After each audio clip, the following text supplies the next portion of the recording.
I've never been what you might call a company man. My late wife Beverly often said that I was born a 70-year-old grump. Now that I'm 78, that joke seems especially appropriate. People around me annoy me with their clutter and idle talk.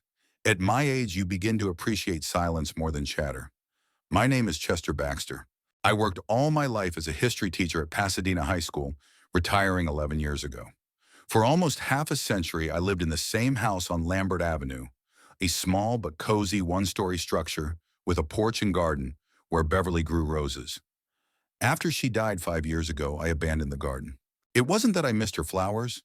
It was just that every time I looked at those stunted bushes, I remembered her nagging me for not watering them properly. Now instead of roses, it's just grass, which I cut twice a month. The neighbors look askance, but I don't care. The house has become my sanctuary. Every single thing in here has a story.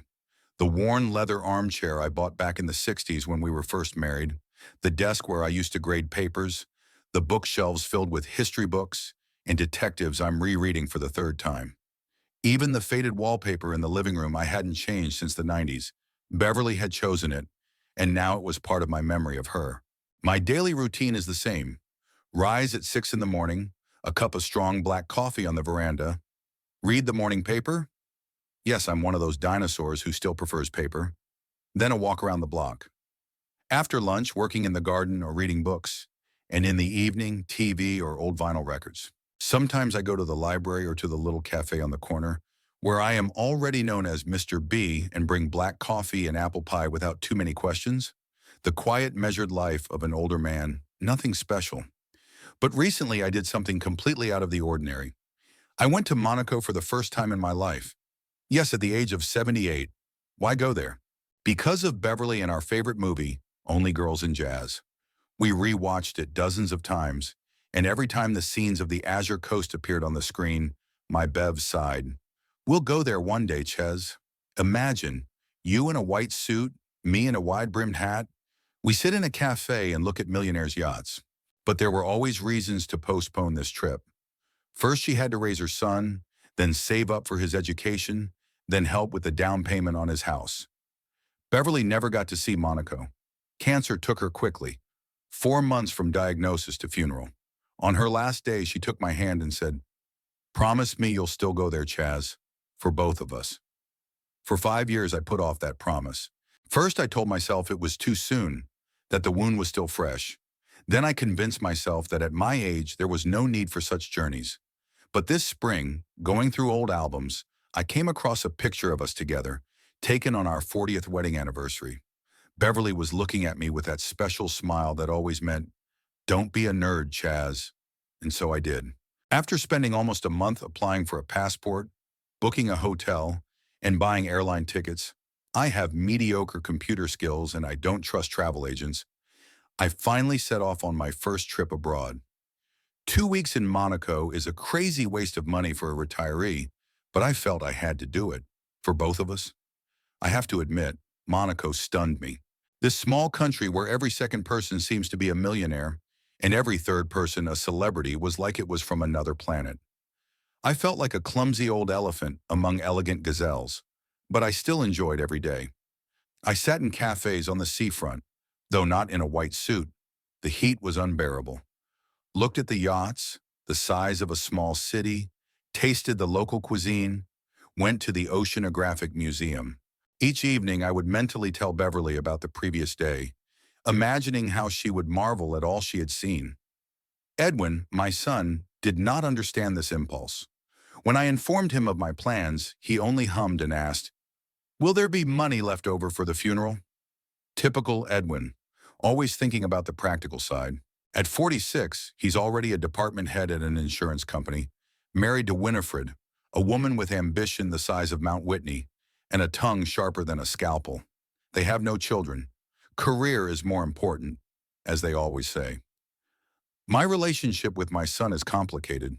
After his mother died, he visited me less often, calling only when necessary. When he comes, it is only to check whether the house, which, in his opinion, stands on golden land and is wasted, has not collapsed yet. Winifred hints every time we meet that at my age it's time to consider a nursing home. "You'll be taken care of by professionals there, Chester," she says with feigned concern and pure calculation in her eyes. "I'm not blind, and I know exactly what they want. My house is really worth a lot of money. The neighborhood has become prestigious in the last 20 years. Prices have skyrocketed. And I have savings, not millions, of course, but enough to make Edwin and Winifred lick their eyes like hungry cats at the fish store. They think I don't notice their glances when it comes to my finances, don't understand their concern for my future. Every visit turns into the same thing. First, the routine questions about my health, then a tour of the house with comments like, "This roof needs to be re-roofed," or "The pipes are about to burst." And then the invariable conversation about how it would be practical to sell this old house, invest the money wisely, and move to a place where you will be taken care of. One day, Winifred even brought in brochures of various nursing homes, spread them out on my kitchen table, and began touting the benefits of each. "This one here, for example, has its own pool and weekly dance parties," she chirped, pointing her finger at a glossy picture of smiling old men in a pool. I grabbed all those brochures and threw them in the trash, declaring that the only place I was going to spend the rest of my life was my own home. Edwin blushed then and started saying something about my stubbornness and ingratitude, about how he and Winifred cared about my future, and I didn't appreciate it. I reminded him that I was capable of taking care of my future on my own, as I had done for the previous 70-odd years. The conversation ended with him slamming the door and a week of silence.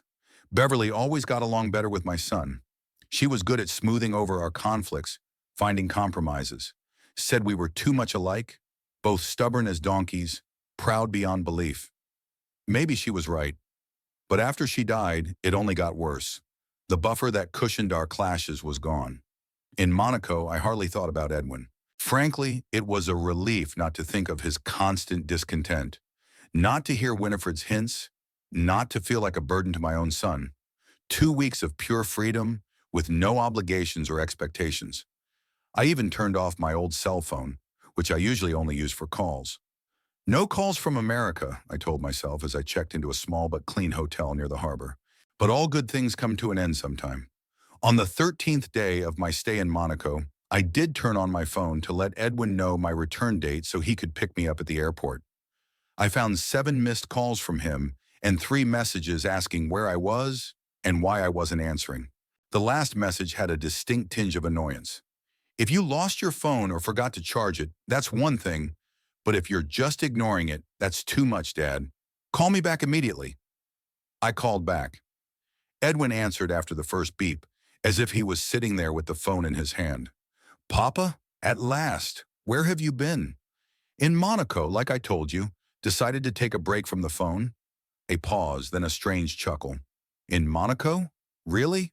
I thought you were joking when you mentioned it." "Since when did I start joking about my plans, Edwin?" Okay. How's it going for you there? I bet you blew all your money on casinos and girls?" His laugh sounded strained to me. I ignored the inappropriate joke. "I'm coming back the day after tomorrow. Flight arrives in Los Angeles at 15:30. Can you meet me?" Again the pause, longer. "Uh, I'm afraid I can't make it, Dad. Vinny and I have an important meeting that afternoon. Why don't you take a cab?" Typical Edwin, always finding a reason not to help, though perhaps I'm being unfair. Grown men have their own lives, their own obligations. "Sure, I'll take a cab," I replied, trying not to show disappointment. "Great. Listen, Dad, we've had some changes have come up. We'll talk when you get back, okay?" Something in his voice alerted me, but I decided not to ask over the international connection. "Okay, we'll talk. Bye, Edwin." "Bye, Dad. Welcome back in advance." At that moment, I didn't yet know that the changes my son mentioned would turn my whole life upside down. I didn't know that my home, my cozy corner on Lambert Avenue, I would never see again. I didn't know that betrayal could come from those closest to me. Enjoying my last days in Monaco, I still believed I was coming home. My penultimate day in Monaco was surprisingly overcast. Low clouds covered the usually bright blue sky, and the Mediterranean Sea had lost its azure hue to a steel gray. I sat on the terrace of a small cafe, sipping an espresso, and watching the few tourists scurrying to escape the rain. The inclement weather oddly matched my mood, a mixture of slight sadness at soon parting from this fabulous place and anticipation of returning to my quiet home in Pasadena. After my conversation with Edwin, a strange sense of unease lingered in my mind. Something in his voice and the way he spoke of some changes made me nervous. In 50-plus years of fatherhood, I'd learned to recognize when my son wasn't telling me the truth. When he was young, he used to mumble and pause unnaturally when he wrecked my car or failed an exam. But now he's 46, what secrets can a grown man have from his elderly father? Perhaps he and Winifred had finally decided to have a child? No, I don't think so. Winnie had always been adamantly opposed. Children ruin a career and a figure, she had once declared at Christmas dinner, eliciting a disapproving look from Beverly. Perhaps they had decided to move. Edwin had long talked about a possible promotion that would require a move to San Francisco. Or, no, not that. The thought that they might have done something to my house in my absence flashed through my mind, but I immediately dismissed it as absurd. Even Edwin wouldn't dare. The rain intensified and I decided to go back to the hotel. I had to finish packing and maybe buy a couple more souvenirs. Beverly would never forgive me if I came back from Monaco without a magnet for the fridge or a cup with a view of the princely palace. In my room, I picked up the phone again, wondering if I should call Edwin back and find out at once what changes he had in mind. But the international connection was expensive, and what was the use of guessing? I would see for myself in 2 days. Instead, I decided to call my old friend and neighbor, Perry Huxley. Perry and I had been friends for 30 years. He was a retired chemistry professor, and we often spent evenings over chess and bourbon, discussing politics, history, and ungrateful children. Before I left, I asked him to pick up my mail and keep an eye on the house. "Perry, it's Chester." "Chaz, what a surprise. You're back already?" Perry's voice sounded strangely tense. "No, still in Monaco. I'll be back the day after tomorrow. How's my house? Everything okay?" "The house?" Perry paused and my heart sank. "Chester, have you talked to Edwin lately?" "Yeah, just yesterday. He mentioned some changes, but he didn't elaborate. Did something happen?" "I think, he hesitated again. "I think you should talk to your son, Chaz. I don't want to be the bearer of unexpected news. Now I'm definitely worried. Perry, you're my friend. Tell me straight. What's wrong with my house?" "Look, I'm not sure I have the right. Well, there's been some activity around your house for the last 5 days. Cars with real estate company logos, then trucks. I tried to ask the workers what was going on, but they just said they were following orders from the new owners. I tried to call Edwin, but he didn't answer. I felt the blood rush from my face. The new owners? What the hell is this? Perry, are you telling me my house was sold? Without my knowledge? That's impossible. I don't know the details, Chaz, I really don't. Maybe it's some kind of misunderstanding. Maybe Edwin's just doing some repairs while you're away. Although it's odd that he didn't give any notice. Thank you, Perry, I'll take care of it." My voice sounded cold, even to myself. I immediately dialed my son's number. It was ringing, but there was no answer. I tried again, same thing. I called the home number, and the answering machine with Winifred's voice said they couldn't answer right away, but would call back. I left a message trying to speak calmly, but feeling rage boiling up inside. "Edwin, it's Dad. Call me back right away. I need to know what's going on with my house." I spent the next 2 hours on pins and needles, constantly checking my phone. Finally, it rang. "Edwin." "Dad? Sorry, I was in a meeting." "What's happening to my house, Edwin?" I decided not to waste time with pleasantries. "Oh, that," he hummed nervously. "I told you we had some changes. I wanted to discuss it when we met." "Discuss it now." "Perry said he saw realtors and trucks." "You old gossip." There's a bit of irritation in his son's voice. "Look, Dad, it's all for the best. Vinny and I have been saying for a long time that you need something a little more age-appropriate." I felt a chill go down my spine. "You sold my house?" My voice sounded almost a whisper. "Technically, it was my house, too," Edwin said with an unpleasant note of smugness. "You were the one who gave me power of attorney 2 years ago when you went into surgery. Remember?" I remembered. Heart surgery, standard procedure for someone my age, but still with risks. I put my son in power of attorney so he could manage my affairs in case of complications. But the surgery went well, I made a full recovery, and we never brought it up again. That power of attorney was in case I was incapacitated. There was metal in my voice. I'm alive and well and sane. You had no right. Legally, Edwin parried calmly. The power of attorney is valid until revoked, and you didn't revoke it. I was breathless at this cold calculation. Where are my things, Edwin? I asked, trying to keep my composure. We took the most valuable things for safekeeping. The rest, we had to get rid of. The new owners wanted an empty house. Get rid of it.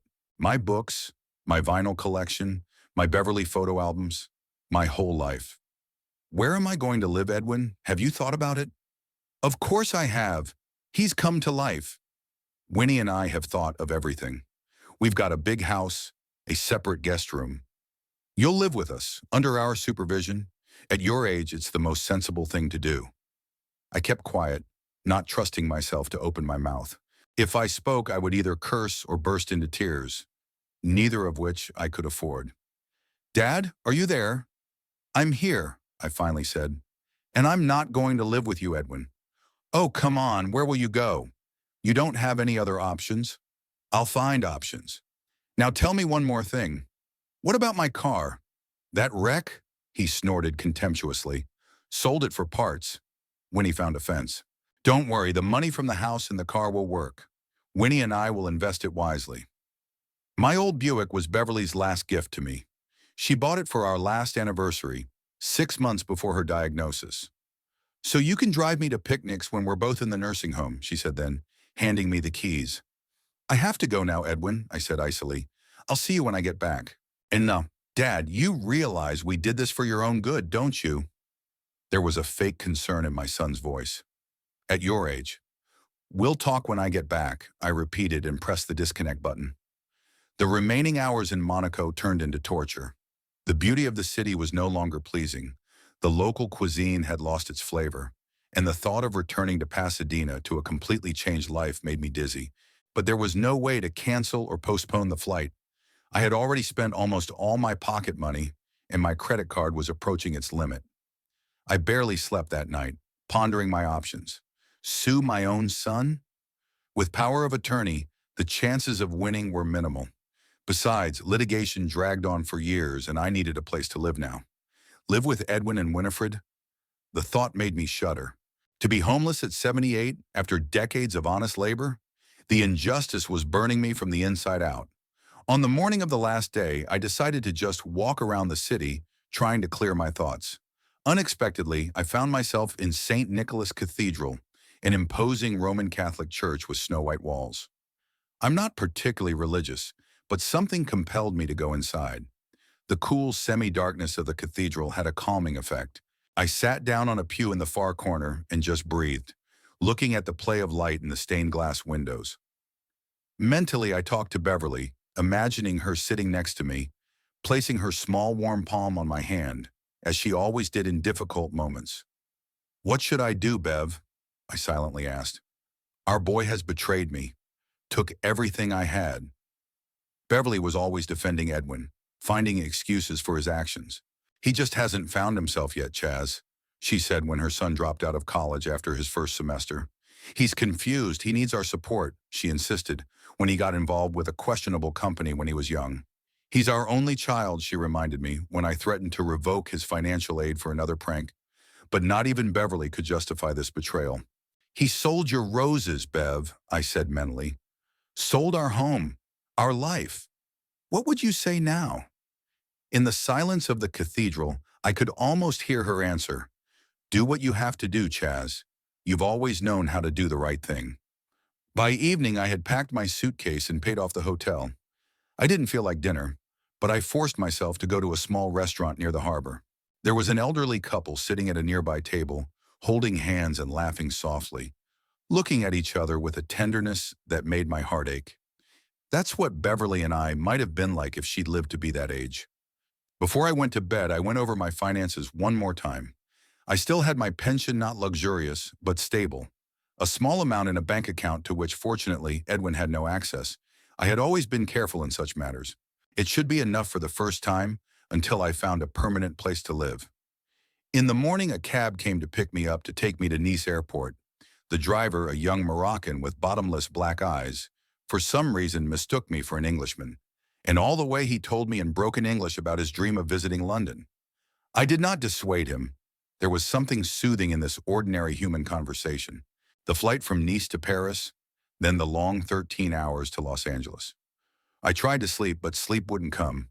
Instead, I watched old movies on a small screen in the headrest of the front seat, ate tasteless airplane food, and thought about what was waiting for me at home. Or rather, not home anymore. I didn't have a home anymore. Finally, the plane began to descend over Los Angeles. Below was a familiar landscape, an endless sea of low buildings, cut through by a network of freeways, heading toward the mountains in the north and the ocean in the west. Somewhere out there, among those millions of rooftops, was my home, now a stranger. The airport greeted me with the usual hustle and bustle, rushing passengers, flight announcements, the smell of coffee and fast food. I slowly made my way with the crowd to the exit, dragging my wheeled suitcase behind me. The mood was somber, but somewhere deep inside smoldered determination. I will not let Edwin and Winifred break me. I will live out my final years with dignity, without their help. At the arrivals hall, I caught a cab and gave my address on Lambert Avenue. I wanted to see everything with my own eyes before deciding what to do next. As the cab touched down, I leaned back in the seat and closed my eyes. Despite my son's betrayal, despite everything that had happened, a part of me still felt strangely relieved to be back in familiar places. Pasadena had been my home for the past 50 years, and no Edwin could change that. Outside the window, Los Angeles floated by, noisy, bright, contrasting with the elegant restraint of Monaco. In an hour, we would be in Pasadena, and I would finally see what was left of my old life. I didn't know what awaited me there, but I was ready to face it with my head held high. The cab turned smoothly onto Lambert Avenue, and I leaned forward, gazing at the familiar shape of the street. Everything looked the same neat lawns, the same driveways, the same mailboxes by the curb. Mrs. Johnston was still walking her fat pug, and the old maple tree in front of the Henderson house still spread its branches over the sidewalk. But as the car approached the lot where my house was supposed to stand, I felt my heart skip a beat. The house looked different, freshly painted a fancy gray blue instead of the usual beige, with a new roof and some weird metal fence instead of my old hedge. There was a shiny SUV in the driveway and two strange children playing on the lawn. "Are you sure this is the right address?" the cabbie asked, noticing my confusion. "Yes," I answered, muffled. "Quite sure." I asked him to drive on without stopping. I needed time to process what I'd seen, even though Edwin had warned me about the sale, but it was one thing to know, and quite another to see strangers in my own house. "Where to now?" the driver asked. "I don't know," I admitted honestly. "Maybe to some cheap hotel nearby?" The cabbie suggested the Pine View Motel on the outskirts of Pasadena, not the most presentable place, but clean and inexpensive. I agreed, and 15 minutes later we were pulling up to a two-story building with a peeling sign. After paying the driver and getting my shabby suitcase, I headed to the front desk. The half-asleep receptionist, a guy in his 20s with an earring in his eyebrow, didn't even look at my ID, mechanically holding out a key card. "Room 205, second floor, left of the stairs," he mumbled, returning to his phone. The room was exactly as I'd expected. An impersonal box with a double bed, an ancient TV, and a bathtub with a leaky faucet. But I didn't care about comfort right now. I sank down onto the bed, feeling the fatigue and shock finally taking its toll. My home, my life, it was all gone. Sitting in that dreary motel room, I tried to gather my thoughts. What to do next? Where to go? How to live? Questions swarmed in my head, but there were no answers. The phone in my pocket vibrated. "Edwin." I didn't answer it. A minute later, a message came. "Dad, I know you've already arrived. Where are you? We're worried." They're worried. That's nice. After robbing me of my home, I decided that talking to my son could wait. I needed to see what was left of my old life first. I called Perry. "Chaz, you're back." My friend's voice sounded excited. "Where are you?" "At the Pine View Motel." "Perry, do you know what happened to my things?" I know, he sighed heavily. Edwin put most of it on the curb in boxes. I managed to salvage a few things. Your photo albums, a few books, a couple souvenirs. They're at my house. What about your car? Your Buick? Perry hesitated. It's still here, Chaz. It's parked on the curb in front of your old house, but, you're not going to like it. I felt my stomach clench with a bad feeling. What had been done to him? Someone had spray painted the word homeless on the hood and taped a note to the windshield that said, "Do not take it. The car belongs to a homeless old man who's coming to get it." Rage came over me in a hot wave. I knew whose handiwork it was. Winifred. Only she was capable of such subtle cruelty. "I'll be right there," I said to Perry. "I'll meet you at the house." I mean, you know. 20 minutes later, the cab dropped me off on Lambert Avenue, right outside my former home. Perry was already waiting there, shuffling nervously from foot to foot. Indeed, my old Buick was standing on the curb, with the bright red homeless sign on the hood visible from afar. Stacked next to the car were 4 cardboard boxes labeled, "To whom it may concern, take it." In one of them, I noticed my favorite coffee mug. In another, a stack of books, which obviously did not fit into the new interior. "Chaz, I'm so sorry." Perry put his hand on my shoulder. I didn't respond. The words stuck in my throat. Walking over to the boxes, I started going through things. The remnants of my life. The books Beverly and I had read together, the desk lamp that had stood on my desk for 30 years, a few framed family photos, an old porcelain statue Beverly had brought back from a trip to Europe. "Sir, are you okay?" I heard a voice behind me. I turned around and saw a young woman, one of the new owners of the house. She was standing on the porch looking at me anxiously. "Yes, ma'am," I replied, trying to keep my dignity. "Just getting my things." "Oh," she was clearly embarrassed. Are you the previous owner? Mr. Baxter?" "Yes, that's me." The woman stepped closer, clearly feeling uncomfortable.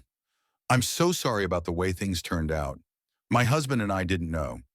Your son said you were moving into a nursing home, and we're very happy to sell. If we had known." "It's not your fault," I interrupted her.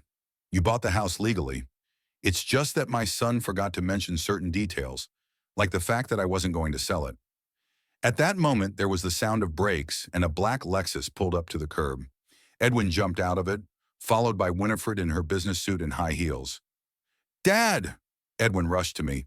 "We've searched the whole town. Why didn't you answer the phone?" I stared at him coldly, unmoving. Perry stood beside me, ready to support his friend in his hour of need. "Hello, Edwin." My voice sounded calm, which surprised even myself. "Winifred?" I nodded to my sister-in-law. "Chester, how glad we are to have found you." Winifred smiled her fake smile. "We were so worried. You should have called us right away when you arrived. So you could hide the evidence of the crime?" I pointed at the boxes and the mangled car. Winifred's face trembled, but she quickly pulled herself together. "It's just a misunderstanding, Chester. We'll explain everything. Let's go to the car and talk in more private." The new landlady was still standing nearby, watching the scene with curiosity. "I apologize for the inconvenience," I told her. I'll get my things and won't bother you again." No, that's all right," she assured me hastily. "Stay as long as you need. If you'd like to come inside for one last look at the house, I think that would be fine." This unexpected kindness from a stranger almost made me cry, but I held back. "Thank you, but I'd rather remember him as he was." Edwin shuffled impatiently from foot to foot. "Sawkins, Dad, get in the car. Winnie and I will explain everything." I decided that I really needed to talk, if only to say what I thought about what they'd done. "Perry, could you take my car back to your place?" I asked, holding out the keys to the Buick. "And pick up these boxes?" "Sure, Ches, I'll take care of it." "Thanks, man." I turned to my son and daughter-in-law. "All right, let's talk, but not in your car. At the cafe on the corner." Edwin wanted to object, but Winifred quickly agreed. "Of course, Chester. Whatever you're comfortable with." We walked 3 blocks to a small cafe where I often had breakfast on weekends. The barista, a young girl with purple hair, recognized me and waved. "Hi, Mr. B. Haven't seen you in a while." "Hello, Rosa. I've been away." "The usual. Black coffee and apple pie?" "Yes, please." We sat down at a table in the corner. Edwin looked nervous. Winifred tense but determined. So, I began as Rosa brought our order. I'm listening to your explanation. Why did you sell my house behind my back? Edwin opened his mouth, but Winifred beat him to it. Chester, we acted solely in your interest. You are 78 years old, living alone in a large house that requires constant maintenance. Edwin and I have long said that you need something more appropriate for your age, and you decided for me, didn't you? I sipped my coffee, trying to remain calm. Without my knowledge, without my consent. We had power of attorney, Edwin interjected. It was legal. A power of attorney in the event of my incapacity, I reminded him. I am fully competent, and you know it. What you've done is called breach of trust. Call it what you want, Winifred shrugged. We were acting within the law, and I repeat, in your best interests. This house was too big for you. Besides, we got a great price. Real estate in Pasadena is at a premium right now. I gave her a long look. And where's the money from the sale? In a safe place, she answered quickly. Sumnikam will invest it so that you can live comfortably for the rest of your life. You mean you're in charge of that, too? My money? Papa, Edwin finally found his voice. Winnie and I want to take care of you. We bought a big house in Glendale with a separate guest room and a private bath. You'll live with us, under our supervision. You won't have to worry about anything.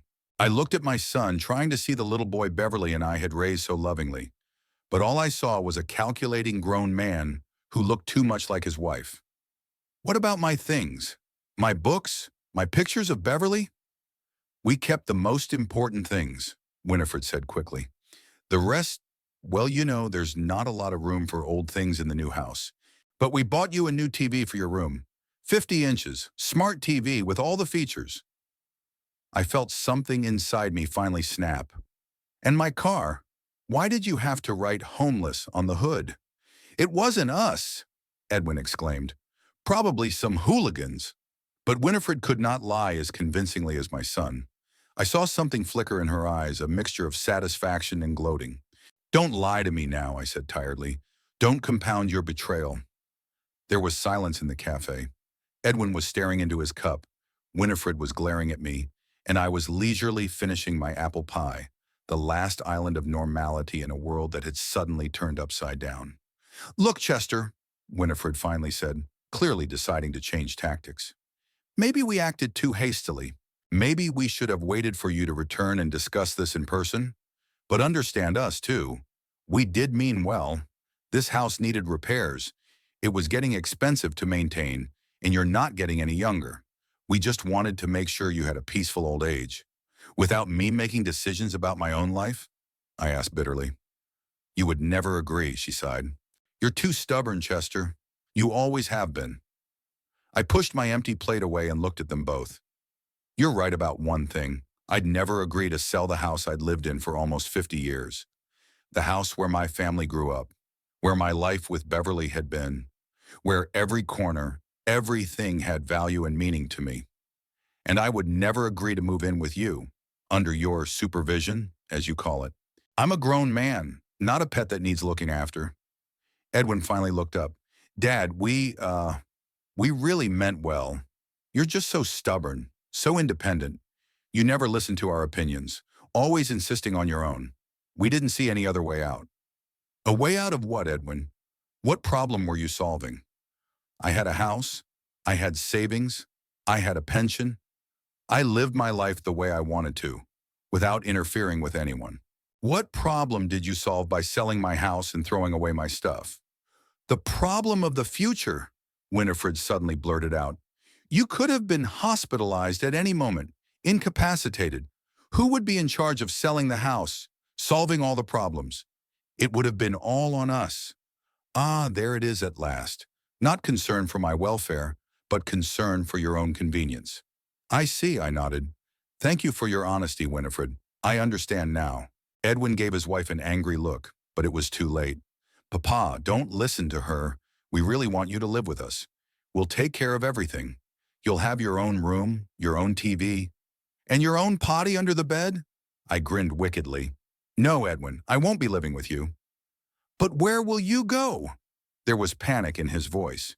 You don't have a home. Most of your savings are invested in a new house. What? I froze. Shut for an What new house? Winifred gave her husband another murderous look.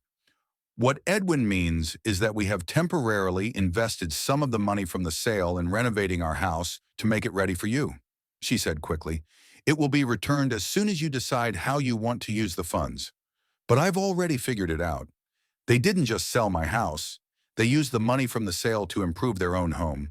Ah, how much is left? I asked quietly. What?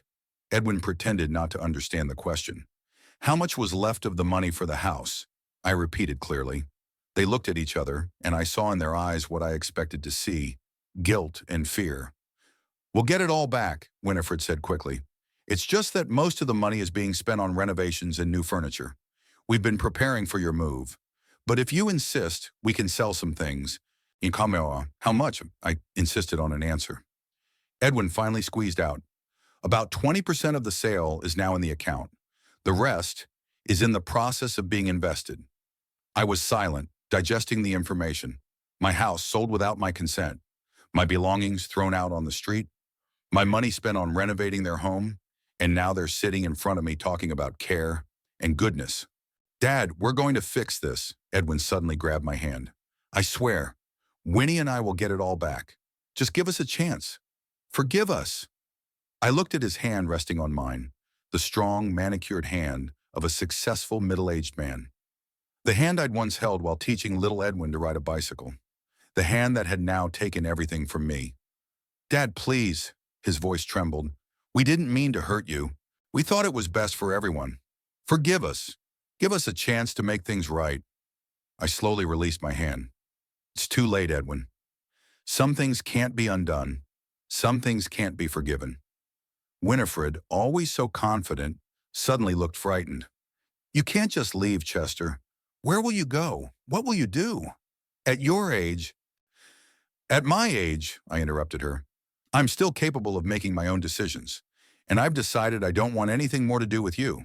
I got up from the table, leaving the money for coffee and pie. Don't call me. Don't look for me. Consider me dead. My voice sounded flat, emotionless. It's easier for all of us. Dad, wait. Edwin jumped up, knocking over a chair. We can fix this. Just give us an hour. 1 hour. We'll explain everything. Show you your room in the new house. Tell you about the plans. I shook my head and headed for the exit, but Edwin blocked my path. Please, Papa. 1 hour, for Mom's sake. The mention of Beverly was a low blow. I froze, staring into my son's eyes. Don't you dare use her name, I said quietly but firmly. Your mother would never approve of what you did. Never. Amar, she would want us to be a family, Edwin insisted. At least hear us out. 1 hour. Please. I glanced at my watch. It was 16:30. The fatigue and jet lag were starting to take their toll, and my head was pounding from everything that had happened. Okay, I finally agreed. 1 hour, no more. Thanks, Dad, Edwin glowed. You won't regret it. We'll explain everything, show you everything. You'll see that we really meant well. I doubted it, but I decided to hear them out. Not for the sake of reconciliation, that's not going to happen, but for the sake of clarity, to understand once and for all how my only son could betray me so cruelly. We left the cafe and headed for their Lexus. Edwin smiled nervously. Winifred kept a stony expression on her face. I followed them, feeling the strange calm of a man who had lost everything and was now free of the weight of attachments.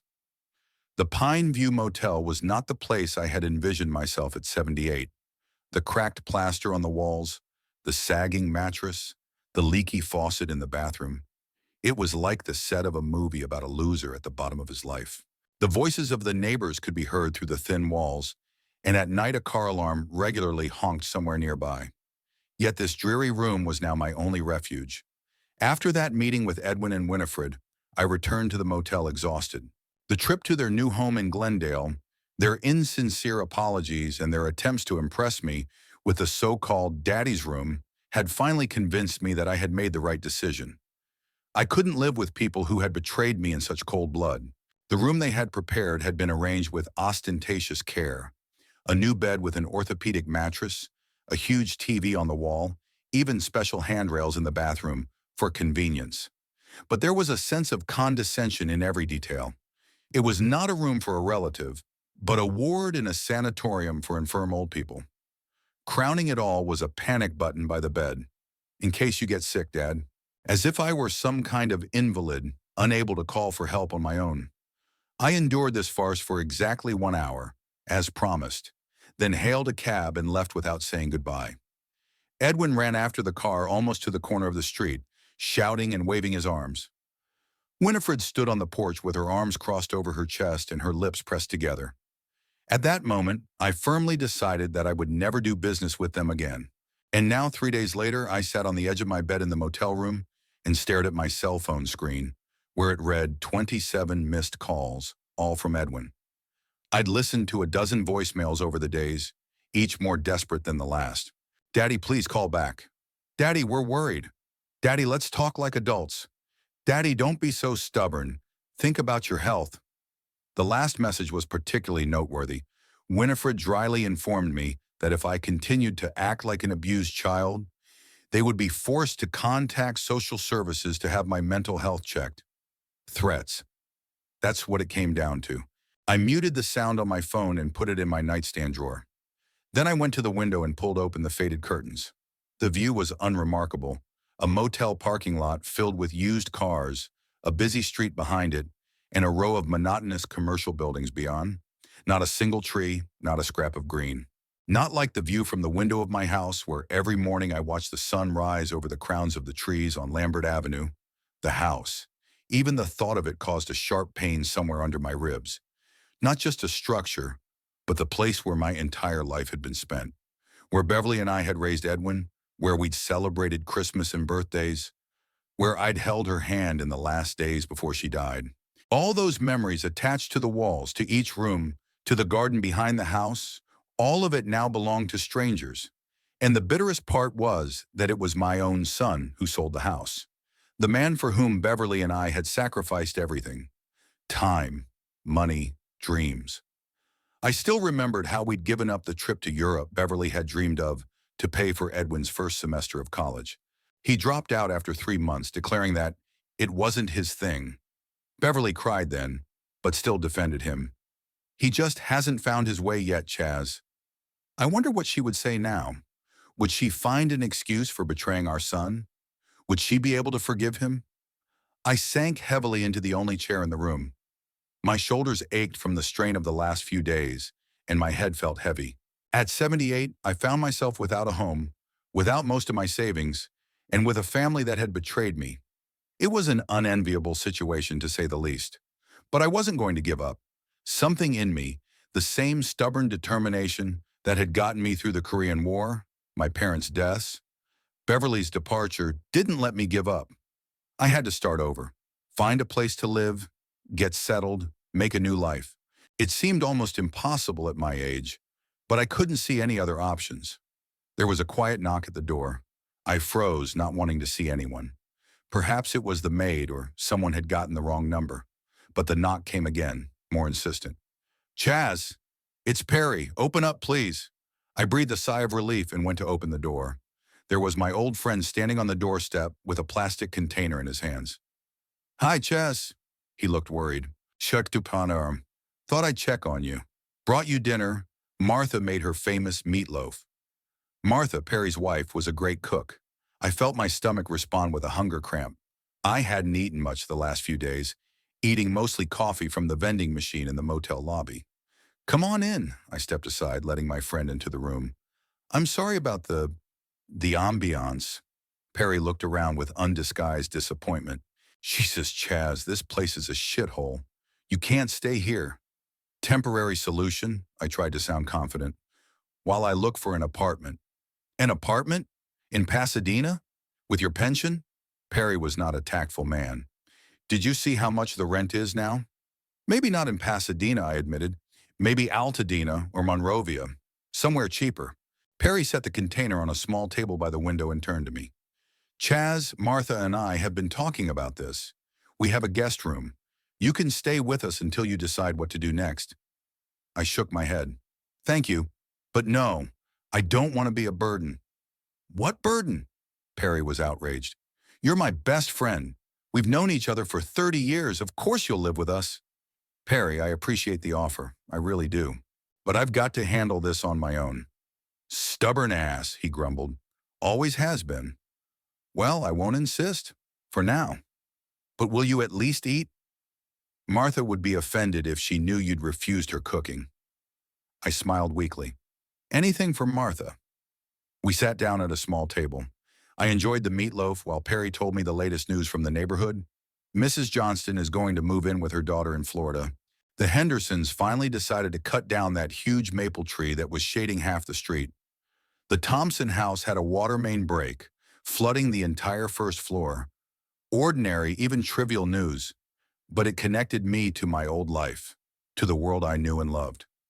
Edwin was here, Perry said suddenly. He was looking for you. I said I didn't know where you were. I put my fork down. Thank you. He looked upset, Chaz. Really upset. I bet he was. I couldn't keep the bitterness out of my voice. His plan had fallen apart.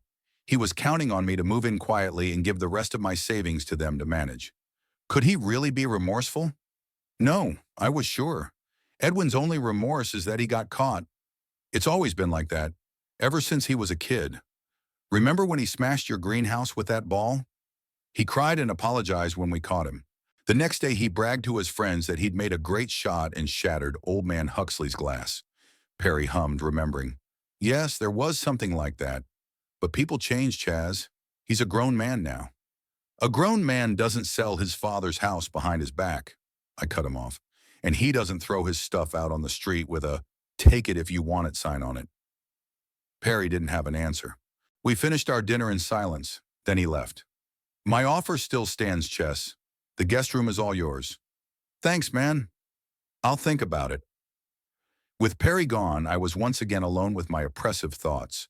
The prospect of living with friends, even friends as close as Huxley, was unpleasant. Not because of them, Perry and Martha are fine people, but because of myself. I'd been an independent person all my life. Never asked for help, never relied on other people's charity. To start that now, at the end of my life, seemed humiliating. No, I had to find my own place. Small, modest, but my own. A place where I could spend my remaining years with dignity. I pulled my cell phone out of the nightstand. 29 missed calls now, and a new text message from Edwin. Dad, please call me back. I'll come get you wherever you say. We'll make it right. I swear. We will. Like what they did can be fixed. As if my house, my things, my trust in my son could be returned. I deleted the message without responding. Then I opened my browser and started searching for information on apartment rentals in the Los Angeles suburbs. The prices made me cringe. Even a tiny studio in a not-so-wealthy neighborhood cost almost my entire monthly pension. And I still had to live on something, to buy food, medicine. I rubbed my temples, feeling a headache coming on. The situation seemed hopeless. Maybe I really should take Perry up on his offer, at least temporarily, until I could find another option. The sound of a message interrupted my thoughts. I grudgingly glanced at the screen, expecting to see another text from Edwin, but it was a number I didn't recognize. Mr. Baxter, this is Carol Hammond. Perry gave me your number. I've heard about your situation and would like to talk. Perhaps tomorrow over a cup of coffee? Carol Hammond. That name brought back vague memories. Carol. Ah, yes, the widow of Jack Hammond, the physics teacher from our school. We worked together many years ago. Lovely woman, always bringing home baking to school assemblies. After Jack died, I think she moved away somewhere. Or did she? I wasn't sure I wanted to date anyone now, especially someone who knew about my situation. But it would be rude to refuse. Besides, a cup of coffee and pleasant company isn't the worst way to spend an hour or two. Hello, Mrs. Hammond. I'd be happy to meet you. Tomorrow at 10 o'clock at the coffee shop on the corner of Colorado and Lake Avenue? The answer came almost instantly. Great. And please call me Carol. See you tomorrow, Mr. Baxter. I put the phone away, feeling oddly relieved. Simple social interaction, scheduling a meeting. These mundane activities were bringing a sense of normalcy back into my upside-down life. There was another knock on the door, this time louder and more insistent. I tensed. Perry couldn't be back so soon, and the knocking was different, more demanding. "Dad, I know you're in there. Open up." "Edwin."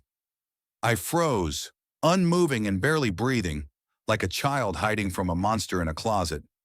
"Dad, please, I just want to talk. 5 minutes."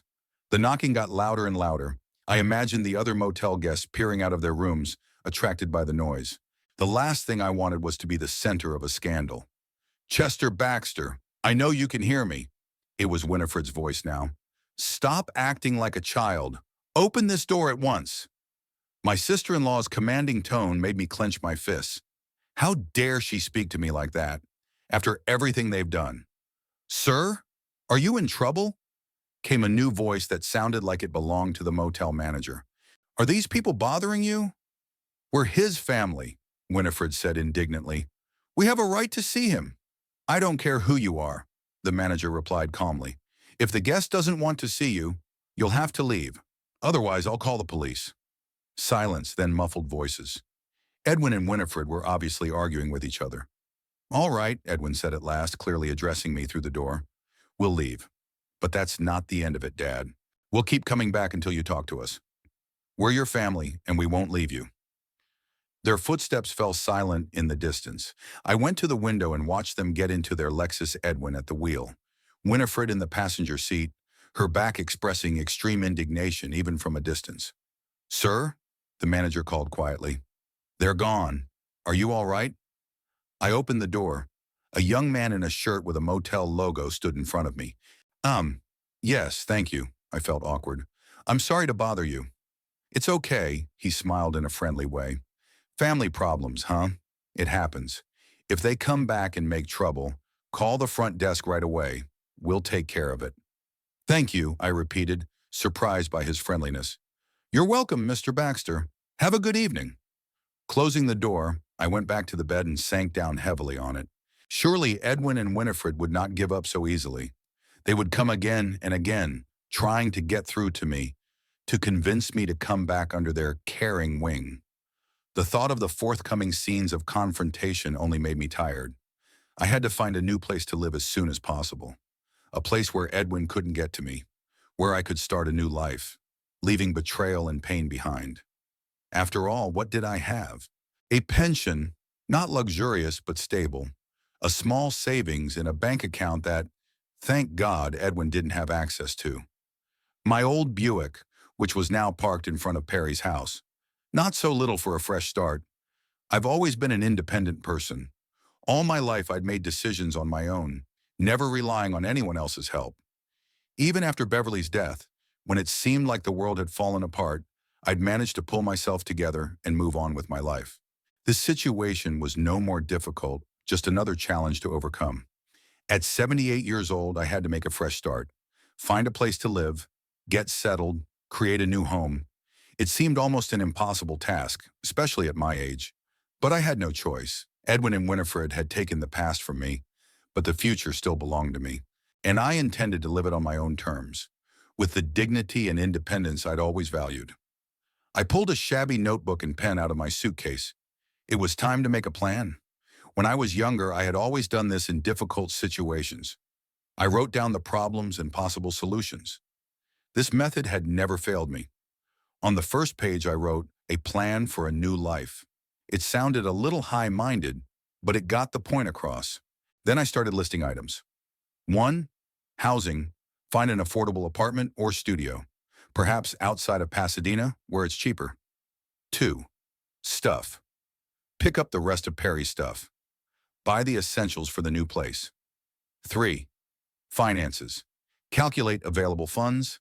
Make a budget. 4. Legal issues. Find out if anything can be done about the illegal sale of the house and the misappropriation of funds. I thought about that last point. Was it worth it to start a legal battle with my own son? The process could drag on for years, requires substantial funds I didn't have, and with no guarantee of success. Besides, as Edwin said, the power of attorney was technically valid, but it wasn't even a legal matter. I just didn't want anything more to do with Edwin and Winifred. No contact, no ties. A lawsuit would mean a continued relationship, albeit in a confrontational way. and I wanted a complete breakup. I crossed out the fourth item and wrote in its place, 4. New acquaintances. Stay in touch with myself. Maintain social contacts. That sounded reasonable. I couldn't afford to turn into a lonely, embittered old man, confined within four walls with my resentment.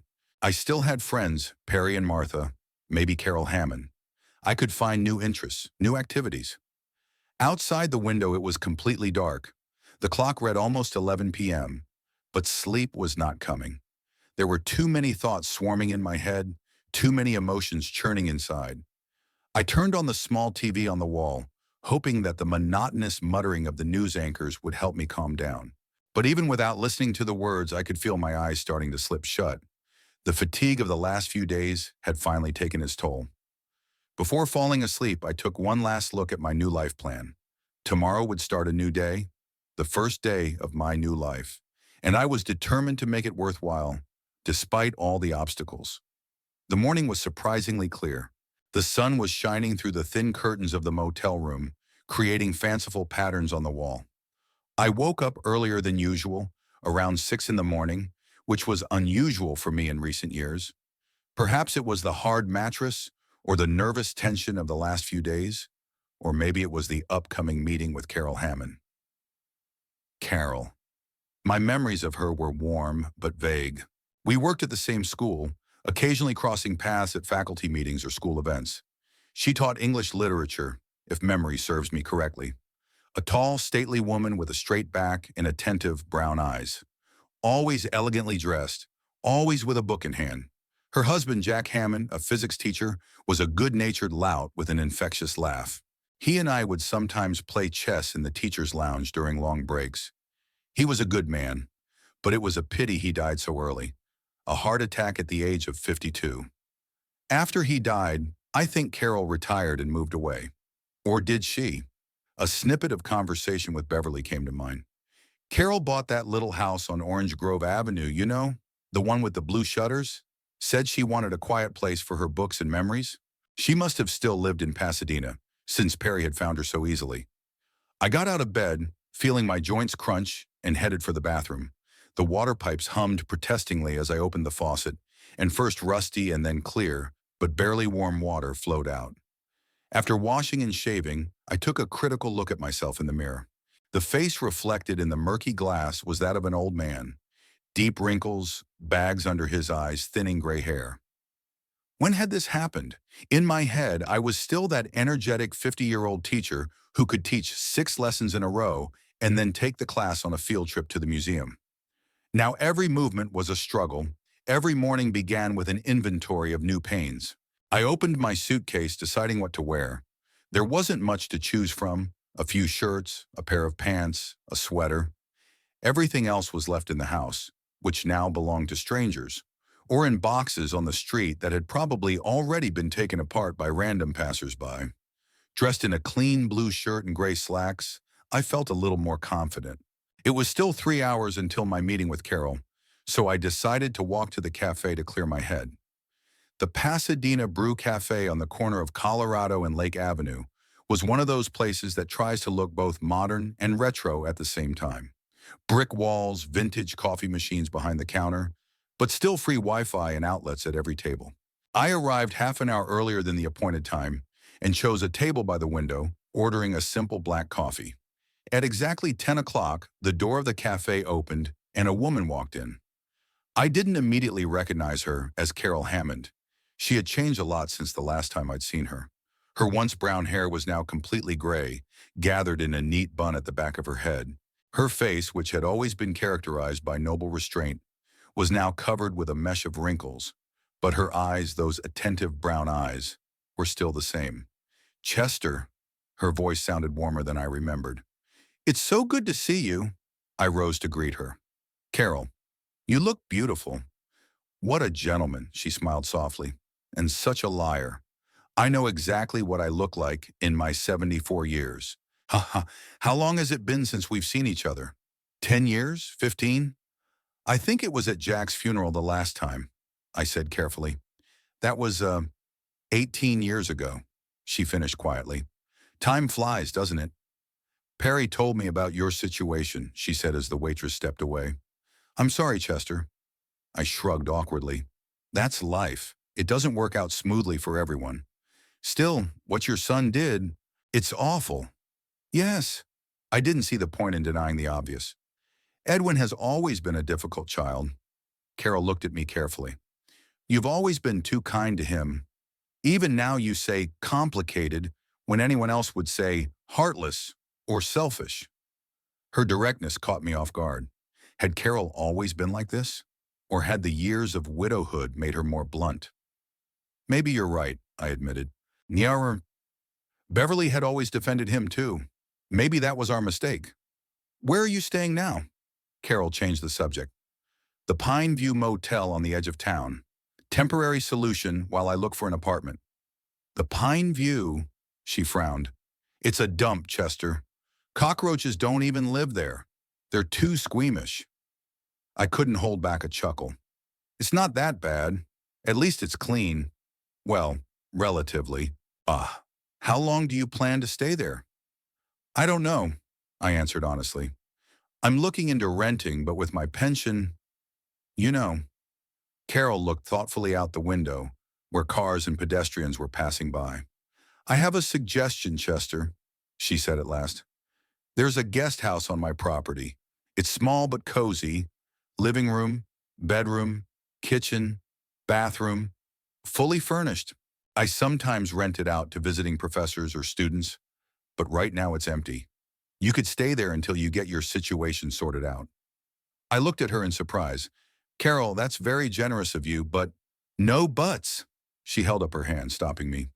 It's not charity, if that's what you're worried about. You'll pay the rent, small but fair, and help me with the garden sometimes.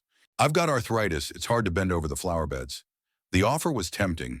A guest house sounded a lot better than a dreary motel room or a tiny apartment somewhere in an undesirable neighborhood. I'll think about it, I replied. It's very unexpected. Come on, Chester, Carol smiled. We've known each other for 30 years. Both widowed, both former teachers. I'm not suggesting you move into my house. You'll have your own space. She had a point. And yet the instinct for independence that had always been strong in me resisted. I'll need to see the cabin before I decide, I said, trying to sound practical rather than ungrateful. Of course, Carol nodded. Come by tonight, say 6 o'clock. Orange Grove Avenue, 123. Blue shutters, white fence. There's no mistaking it. 6 o'clock, I agreed. Thanks, Carol. As I drove back to the motel, I felt strangely exhilarated. Carol's suggestion might be just the solution I needed. A guest house, an independent life, but not complete solitude. A worthy alternative to a humiliating return to Edwin and Winifred, or a miserable existence as a bird at Perry's. As I thought about it, I didn't immediately notice the black Lexus parked in front of the motel entrance. It wasn't until Edwin and Winifred jumped out that I realized they'd tracked me down again. Dad! Edwin came running across the street. At last! We've been waiting for you for 2 hours. How did you find me? I asked, already guessing the answer. Mr. Know-it-all, Huxley blabbed, Winifred said with obvious contempt. After we'd put a little pressure on him. Poor Perry. They must have kept him busy, harassing him with calls and visits until he gave in. What do you want? I didn't see the point in being nice. To talk, Edwin looked worried. Please, Papa, 10 minutes, in my car, so no one overhears. I hesitated. On the one hand, I had no desire to listen to their excuses and false promises again. On the other hand, maybe this was a chance to finally put a stop to it, to make my position clear and get rid of their harassment. All right, I agreed. 10 minutes, no more. We crossed the road and got into the Lexus Edwin at the wheel, Winifred in the back seat, me in the passenger seat. The cabin smelled of new leather and some kind of luscious air freshener. Dad, Edwin began, turning to me, Winnie and I have talked it over. We realize what we did was terrible, and we want to make it right. How? I asked dryly. Will you give me my house back? My belongings? My trust? We'll buy you a new house, Edwin said quickly.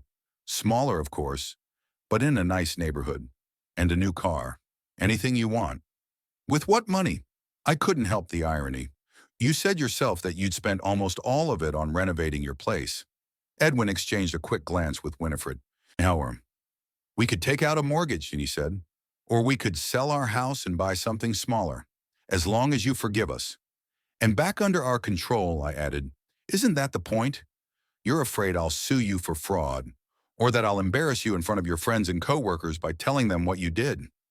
Winifred lunged forward, her face contorted with anger. You ungrateful old man, she lashed out, shuddering. We offer you a new house, a new car, and you keep blaming us. Winnie, don't, Edwin tried to calm his wife. Dad has a right to be angry. How much is really left of the money for the house? I asked straight out. What? Edwin pretended not to understand the question. Don't lie to me again, Edwin. My voice sounded tired but firm. How much money do you have left? You said 20%, but I saw your face. You were lying. He lowered his eyes, unable to bear my gaze. 5%, he finally squeezed out. Maybe a little more. We had debts, Dad. Credit cards, personal loans. We had to pay it off. That's it. They weren't just fixing up the house. They were paying off their own debts. My money. Money I've saved up all my life, saving from every paycheck, denying myself trips and entertainment. Ah, you used the money from the sale of my house to pay off your debts? It wasn't a question, it was a statement. We had no choice, Winifred exclaimed. The debt collectors were calling every day. The bank was threatening to repossess the car. And you sat in your house, which had long ago become too big for you, and saved up money that would have gone to us when you died anyway. Edwin threw his wife a murderous look, but it was too late. She had said what she really thought. That's it, I said slowly. So you just decided to speed up the process, not wait for me to die. There was a heavy silence. Edwin looked like he was about to fall through the ground. Dad, we didn't, he stammered. That's not what Winnie meant. That's exactly what I meant. I didn't see the point in pretending. And you know what the saddest part is? If you'd just come to me and honestly tell me you had a problem, I'd help. Because no matter what, you're my son. Edwin looked up at me, eyes full of tears. I'm sorry, Dad. Please. I'll make it up to you. I swear it. No, Edwin, I shook my head. Some things can't be fixed. Trust is one of them. I won't live with you, and I don't want to see you again. You betrayed me, and I can't forgive that. But we are family, Edwin exclaimed. We stopped being family the moment you decided to sell my house behind my back, I replied calmly. Family doesn't do that to each other. I opened the car door and got out. Edwin jumped out after me. Dad, wait, we can fix this. We'll sell the house, take out a loan, find the money. Goodbye, Edwin. I didn't turn around. And tell Winifred I don't hold a grudge. I just don't want anything to do with you anymore. I moved toward the motel entrance, leaving my son standing on the sidewalk. For the first time in a long time, I felt strangely relieved. It was as if the heavy weight I'd been carrying for years had finally fallen from my shoulders. In my room, I sat on the bed and took out a notebook with a plan for a new life. Item 1 was housing. Perhaps Carol's offer was exactly what I needed. I glanced at the clock, almost 5.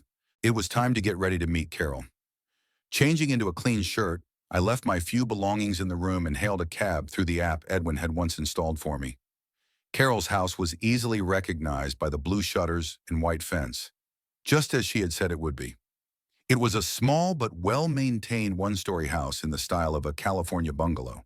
The garden in front of the house had been laid out with obvious love, neatly trimmed bushes, brightly colored flowers, a small fountain in the middle of the lawn. I paid the driver and walked to the gate. Before I could ring the bell, the door of the house opened and Carol appeared on the doorstep. Right on time, she smiled. Come on in, Chester. Let's check out the guest house first and then we'll have dinner. I made lasagna. I hope you like Italian food. The guest house was at the back of the garden, behind the main building. It was a small structure that looked like a smaller copy of the main house. The same blue shutters, the same architecture. Inside the house was cozy, with everything necessary for a comfortable life. What do you think? Carol asked when we'd finished looking around. Is it okay? It's fine, I said. More than okay. How much do you want for the rent? Carol quoted an amount that was well below market value. I knew she was doing me a favor, but I decided to accept. In my position, pride was an unacceptable luxury. Carol's guest house was a real lifesaver for me. I moved in the very next day after the inspection, taking my few belongings from the motel in Perry's old Buick. The cabin was exactly what I needed, a cozy, independent space where I could quietly think about my next steps. For the first week, I just came to my senses. I laid out the rest of my belongings, got used to the new place, and occasionally helped Carol in the garden as promised. She was the perfect neighbor, attentive but not intrusive.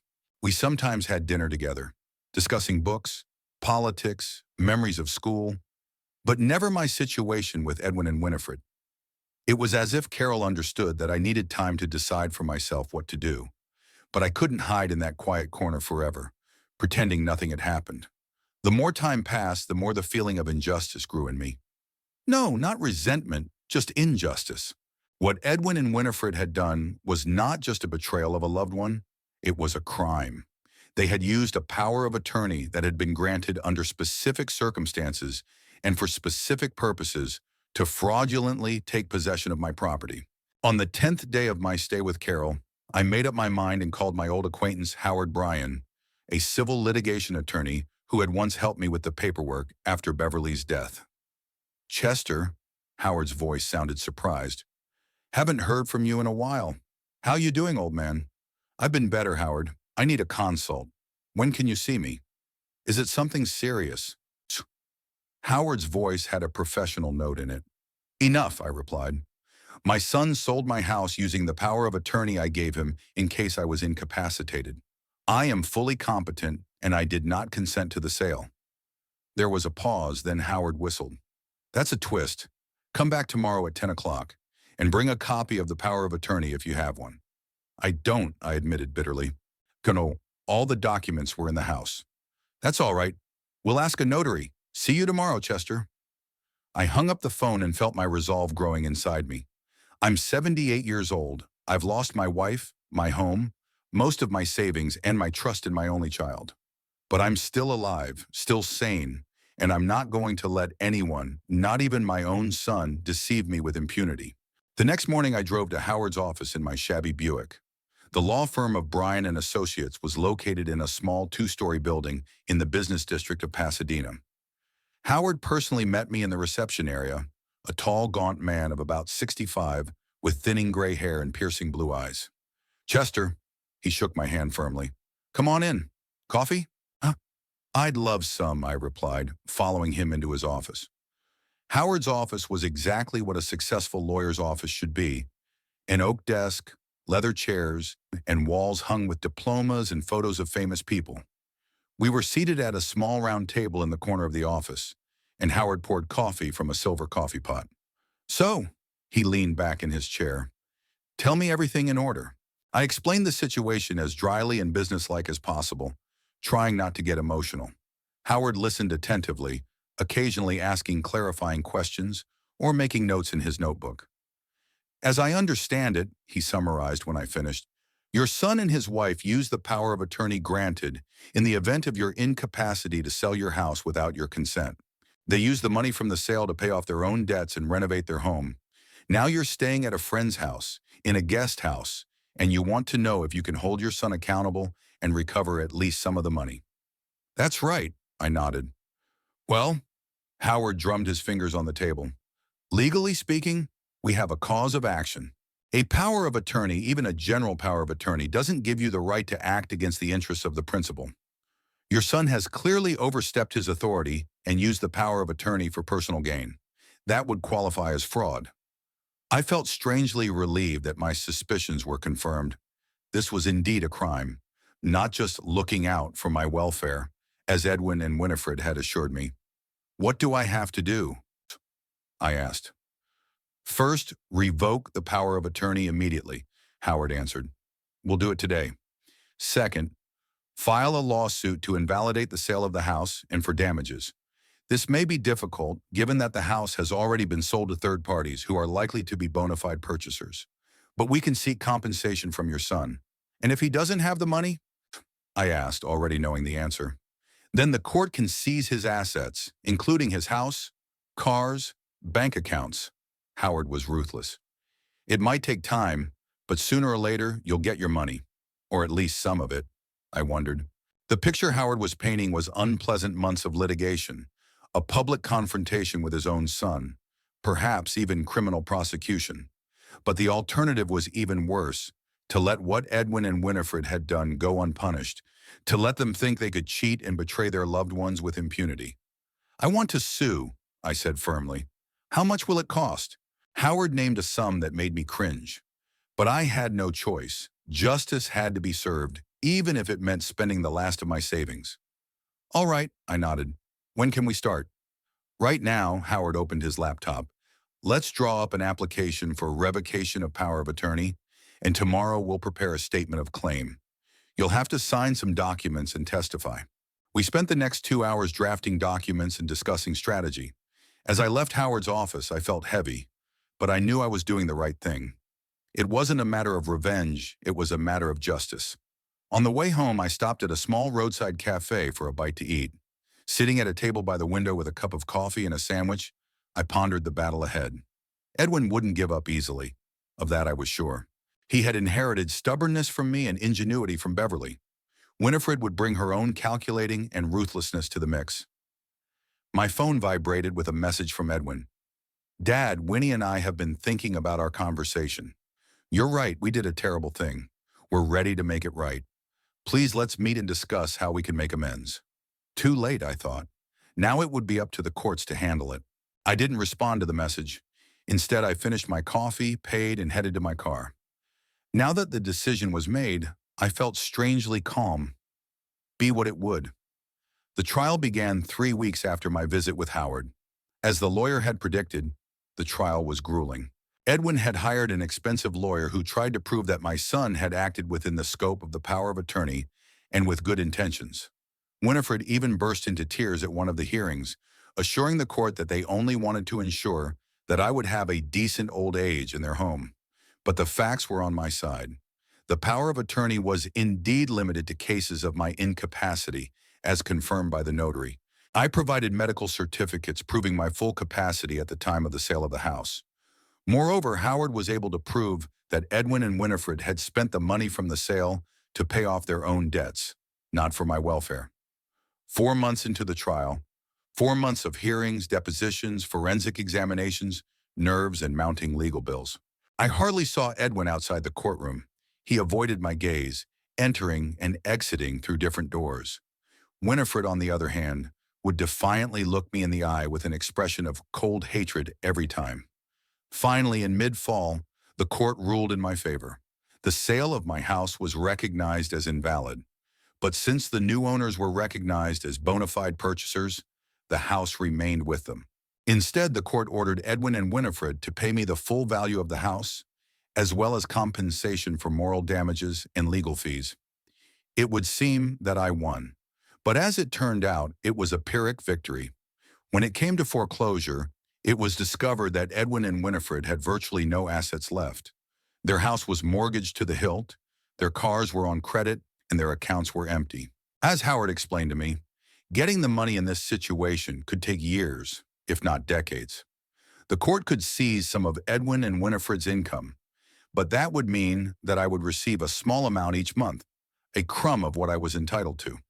"Well," I said after hearing this disappointing news in Howard's office, "at least justice had been done. Not material justice, but moral justice." Howard looked at me with sympathy. "Chester, I want you to know we can keep fighting. There are other options: criminal prosecution for fraud, additional civil suits." "No," I shook my head.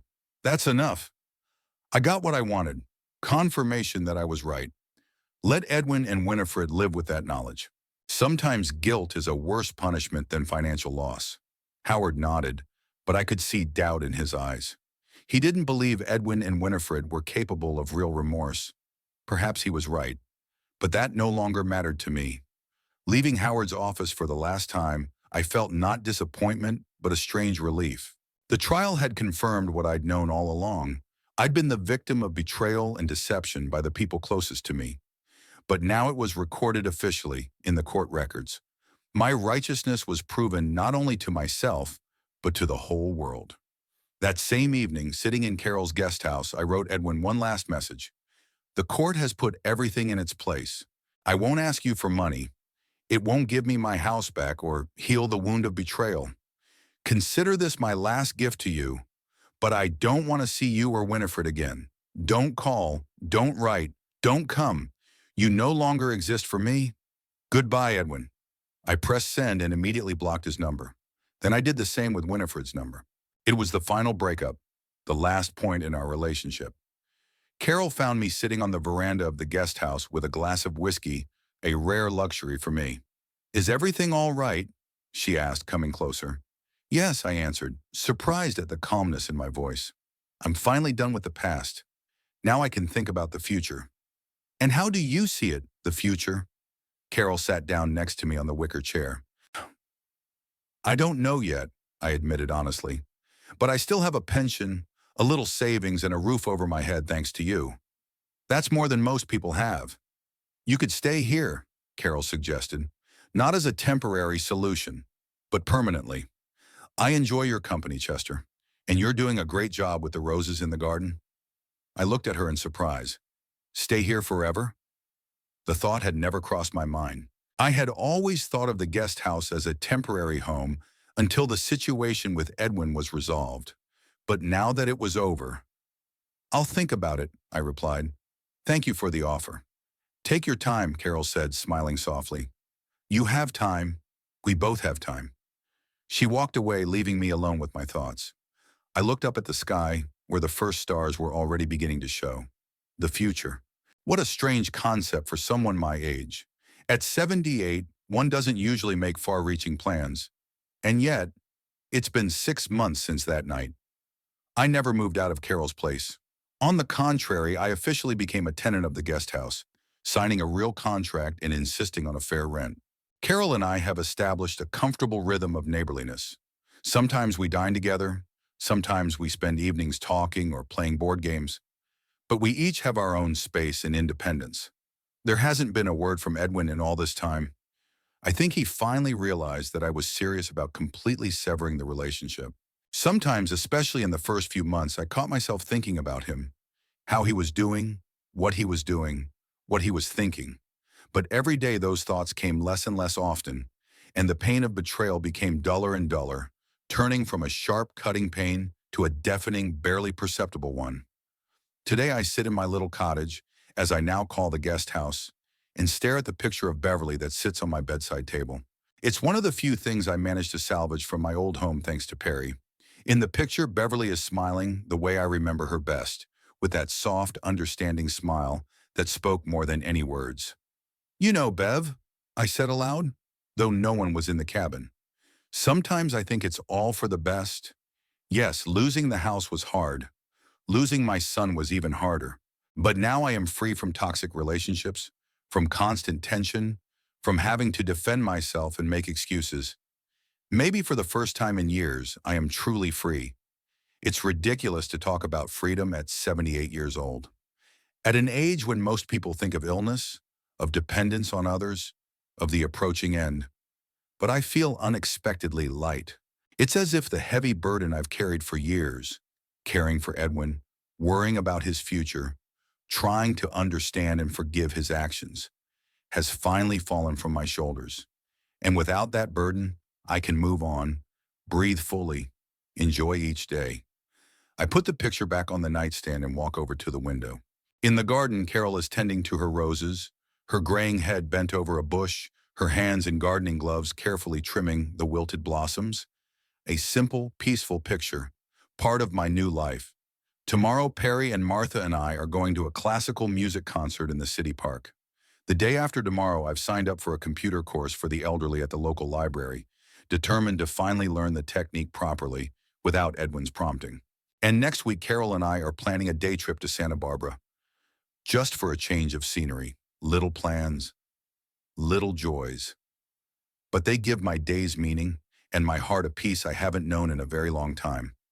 I am free from the worries of Edwin's future, from his constant demands and manipulations, from Winifred's condescending tone and her undisguised desire to get hold of my money. I am free from the need to be constantly on guard, waiting for the next trick or request for financial help. And even though I've lost my home, most of my savings, and my only son, I haven't lost myself. I didn't lose my dignity. I didn't lose my ability to see the beauty of life, even in its sunset hours. In my 78 years, I began a new chapter. Not as bright and stormy as the previous ones, but in its own way deep and significant. And this chapter belongs to me alone. No toxic relationships, no betrayal, no pain.